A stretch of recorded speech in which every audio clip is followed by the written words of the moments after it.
જામનગર શહેરમાં નજીવી બોલાચાલીએ જીવલેણ સ્વરૂપ ધારણ કરતા એક 65 વર્ષીય વૃદ્ધની હત્યાનો બનાવ સામે આવ્યો છે।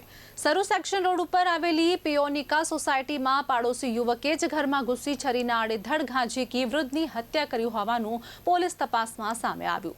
પ્રાથમિક તપાસ મુજબ બંને વચ્ચે છેલ્લા 5 વર્ષથી મનદુખ અને વિવાદ ચાલી રહ્યો હતો। ઘટનામાં ગંભીર રીતે ઘાયલ થયેલા વૃદ્ધને હોસ્પિટલ ખસેડવામાં આવ્યો હતો, જ્યાં તબીબોએ તેમને મૃત જાહેર કર્યા હતા। પોલીસે હત્યાનો ગુનો નોંધી આરોપીની અટકાયત કરી છે અને હત્યા પાછળના તમામ કારણોની સઘન તપાસ હાથ ધરી છે। ગત રાત્રિના જામનગર શહેર વિભાગીય કચેરી હેઠળના સી ડિવિઝન પોલીસ સ્ટેશનમાં 1 વાગ્યાની આસપાસ એક હત્યાનો બનાવ બનેલ હતો, જે હત્યા સરુ સેક્શન રોડ પર આવેલ દેવસી રામજી વારોતરિયા ઉંમર વર્ષ 80ની થયેલી હતી। સદરુ હત્યા અન્વયે સીટીસી પોલીસ સ્ટેશન હેઠળ ગુનો નોંધાતા સદરુ ગુનો બીએનએસ કલમ 103(1) હેઠળ હત્યાનો ગુનો નોંધેલ છે।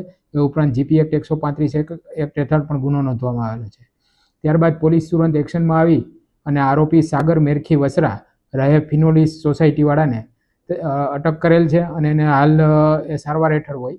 ત્યારબાદ આગળની કાર્યવાહી હાથ ધરવામાં આવશે। આ ગુના અન્વયની જે તપાસણીની કાર્યવાહી છે એ સીટીસી પીઆઈ શ્રી ડાભી સાહેબ સંભાળી રહ્યા છે। હાલ પ્રાથમિક તપાસમાં એ જાણવા મળેલ છે કે અગાઉ આ બંને પરિવારો વચ્ચે મનદુખ થયેલો હતું, જૂના મનદુખના કારણે આ હુમલો થયેલો હોય એવું જણાય છે।